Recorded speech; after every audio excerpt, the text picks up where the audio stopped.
कार्तिक मास कथा 30वां अध्याय हो। बड़े मनोयोग पूर्वक नारद जी से ये कथाएं महाराज पृथु सुन रहे थे। नवमी की कथा सुनने के बाद महाराज पृथु ने नारद जी से कहा, हे देवर्षि, भीष्म पंचक व्रत जो कि भगवान को अत्यंत प्रिय है, किस कारण प्रसिद्ध हुआ, मेरी यह जानने की प्रबल इच्छा है। नारद जी ने कहा, हे राजन, यह व्रत अनादिकाल से था, परंतु बीच में लुप्त हो गया था। दोबारा यह कब और कैसे प्रारंभ हुआ, इसकी कथा सुनो। इस युग में भगवान श्री कृष्ण ने भीष्म पितामह को यह व्रत बताया था और उन्होंने ही सर्वप्रथम इसे किया था। इसी कारण यह व्रत भीष्म पंचक के नाम से प्रसिद्ध हुआ। हे राजा पृथु, महाभारत युद्ध से पहले पांडवों की ओर से जब भगवान श्री कृष्ण कौरवों को समझाने के लिए गए, तब सर्वप्रथम वह विदुर जी के पास पहुंचे। विदुर जी ने उनका अत्यंत आदर सत्कार किया। तत्पश्चात श्री कृष्ण जी भीष्म जी के पास गए। वहां जाकर कुशल क्षेम के बाद श्री कृष्ण ने अपना आने का संपूर्ण वृतांत भीष्म जी को सुनाया। तब भीष्म जी कहने लगे, भगवान, तीनों लोकों के स्वामी होते हुए भी आप केवल पांडवों की ओर से ही दूत बनकर क्यों आए हैं, तथा पांडवों के प्रति आपका इतना प्रेम होने का क्या कारण है। तीनों लोग आपके बस में हैं, तब पांडवों ने ऐसा कौन सा व्रत, तप, दान, पुण्य या यज्ञ किया है, अथवा उनके पास ऐसा क्या वशीकरण है जिसके कारण आप उनके बस में हो गए हो। भगवान श्री कृष्ण जी ने मुस्कुराकर उत्तर दिया, हे गंगा पुत्र, यद्यपि यह रहस्य अत्यंत गुप्त है, तथापि मैं इसे तुमसे कहता हूँ। पूर्व जन्म में उन पांचों पांडवों ने एक ऐसा व्रत किया था जो मुझको अत्यंत प्रिय है। इस कारण मैं उनके वशीभूत हूँ। अब तुम उस व्रत का वृतांत सुनो। अत्यंत प्राचीन काल में उज्जैन नामक नगरी में कवि, सूचि, दृढ़, दंत तथा हंस नामक 5 ब्राह्मण रहते थे। वे सभी वेदों के ज्ञाता, युवा, रूपवान तथा गंधर्व विद्या में अत्यंत निपुण थे। वे सभी दिशाओं में भ्रमण करके अपनी गान विद्या द्वारा पर्याप्त धन प्राप्त किया करते थे। एक बार वे मथुरा नगरी में सुबीर नामक राजा के दरबार में पहुंचे। संगीत कला में निपुण होने के कारण उन्होंने राजसभा में इसका प्रदर्शन करने की इच्छा प्रकट की। वे 4 दिन उपवास तथा परम पवित्र यमुना जी में स्नान करते रहे। फिर उन्होंने किसी से राजा का संपूर्ण वृतांत पूछा। उसने बताया कि राजा की कादम्बरी नामक अत्यंत सुंदर भोग पत्नी है। वह संगीत विद्या में निपुण, मधुर कंठी, नृत्य में अत्यंत प्रवीण, रूप लावण्य तथा यौवन में अद्वितीय है। वह प्रतिदिन राजा के सम्मुख एकांत में नृत्य तथा गायन करती है। यह सुनकर वे पांचों एक ऐसे स्थान पर जाकर खड़े हो गए जहां कादम्बरी के नृत्य तथा ताल के स्वर सुनाई पड़ते थे। इसके बाद राजा के पास आने जाने वालों से कहने लगे, बड़े दुख की बात है कि आपके राजा के पास नृत्य कला जानने वाला कोई नहीं है। वीणा में तार बराबर नहीं है, 2 तार ढीले हैं तथा बाजे की धुन के अनुसार नृत्य भी शुद्ध नहीं है। यह बात किसी ने राजा से जाकर कह दी। राजा ने जहाँ कादम्बरी का नृत्य हो रहा था वहाँ उन पांचों को बुलवाया। वहाँ पहुंचकर उन्होंने राजा को आशीर्वाद दिया और राजा के निकट बैठ गए। कादम्बरी ने उनको संगीत विद्या में अत्यंत निपुण समझकर अपना विशिष्ट नृत्य किया।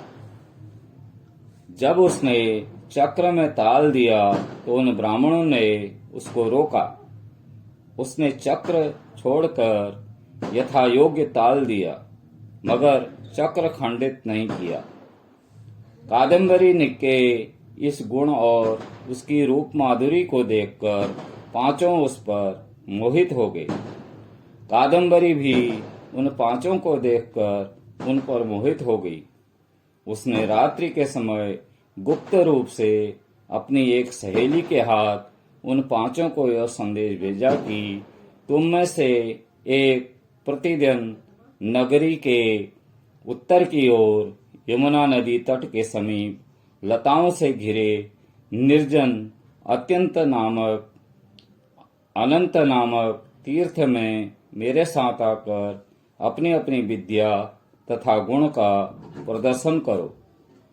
उस समय मैं भी वीणा तथा राग का कौशल दिखाऊंगी। आगे की घटना सुनाते हुए भगवान ने कहा, एक ब्रह्मचारी जो मेरा भक्त था, दुष्ट संगति से बचने के लिए गांव में अत्यंत दूर रहता था। उन दिनों वह भीष्म पंचक व्रत करके देवालय में मेरा पूजन किया करता था। कार्तिक शुक्ला एकादशी के दिन उन संगीतज्ञ ब्राह्मणों में से कवि नाम का बड़ा भाई भी उस देवालय में आया। कादम्बरी भी वहां पर पहुंच गई। वहां मेरे भक्त ने जिस प्रकार पूजन किया, कवि नामक ब्राह्मण ने भी वैसा ही किया।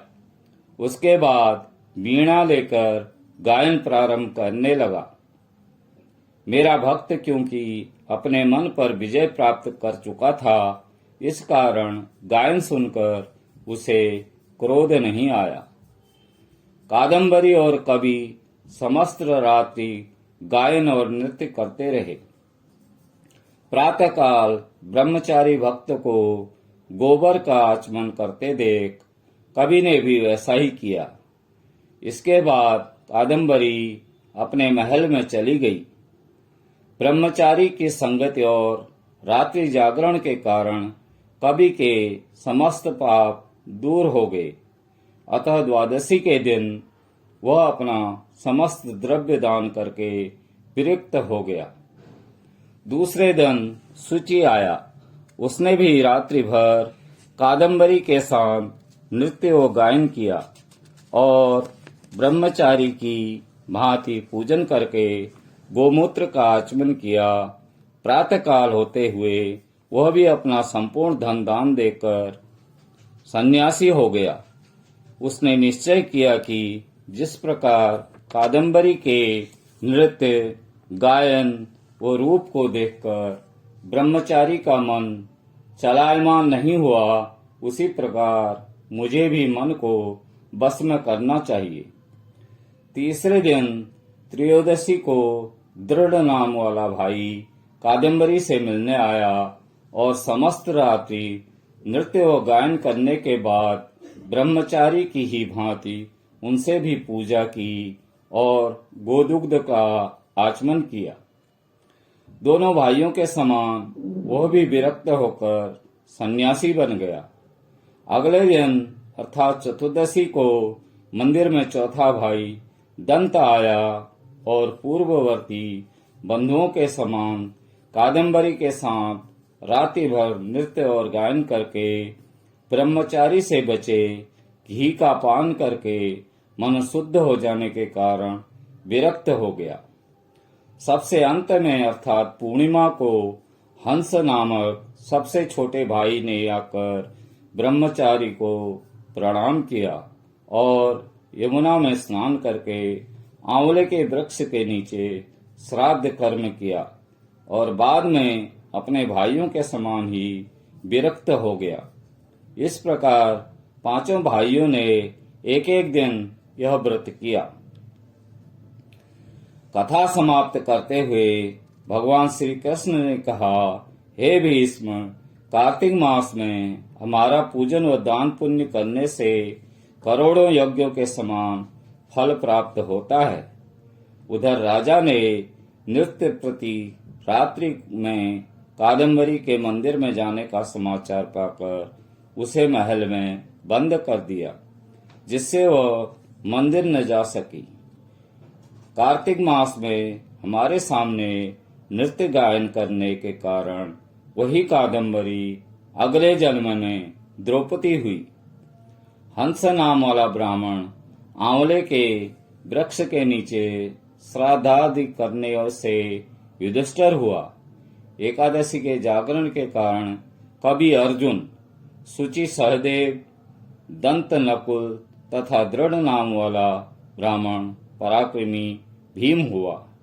हे भीष्म जी, वस्तुतः पूर्व जन्म में पांडवों द्वारा किए गए इस व्रत के कारण ही मैं उनके वशीभूत हूँ। इति स्वाध्याय समाप्तम्। भज मन नारायण नारायण नारायणं, श्रीमन नारायण नारायण नारायणं। बोलो नारायण नारायण